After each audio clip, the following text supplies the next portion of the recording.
Most core exercises only focus on strength, but when it comes to protecting your spine, endurance is actually more important. And these 3 exercises train exactly that.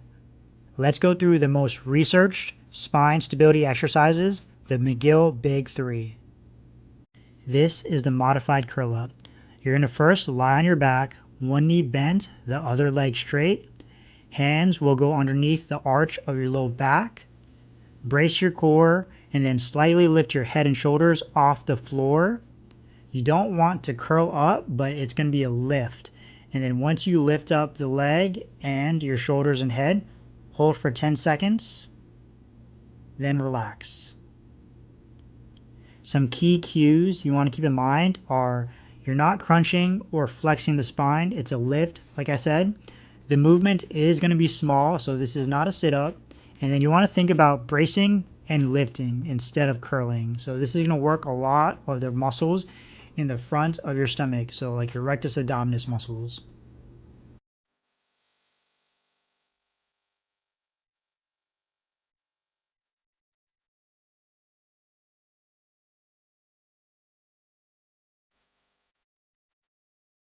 Next is the bird dog. You're going to start on your hands and knees or the quadruped position. Brace your core, and then you're going to extend your opposite arm and leg, keeping your hips and spine completely still. You're also going to hold this movement for 10 seconds, and then you're going to alternate. Some key cues: you want to avoid arching the low back, so you want to keep that spine nice and neutral and straight. Imagine balancing a glass of water on your low back, so there's not tilting of left and right as you perform the movement. And you want to think of reaching long rather than reaching high.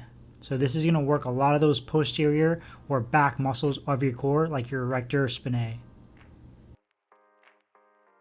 Last is the side plank. So you're going to lie on your side with your elbow underneath your shoulder. Legs can be straight or bent, and then you're going to lift your hips off the ground so your body forms a straight line. Again, you're going to perform this movement for a 10-second hold.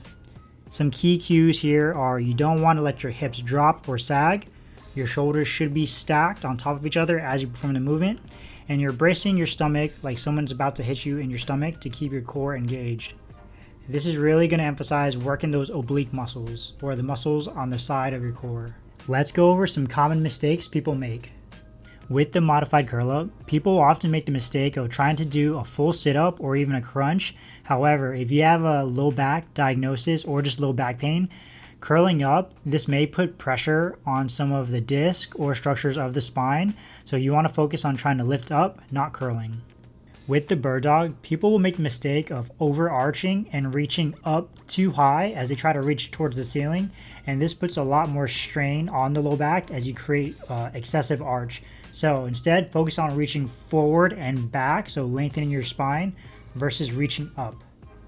The most common mistake with the side plank is as people get fatigued and their hip starts to drop, they'll continue holding just to make it to the 10 seconds. However, this puts a lot of stress on the low back, so if you're unable to maintain that straight line in good form, take a break and then resume after. Thanks for watching. If you found that video helpful, please subscribe to the channel and I'll see you in the next video.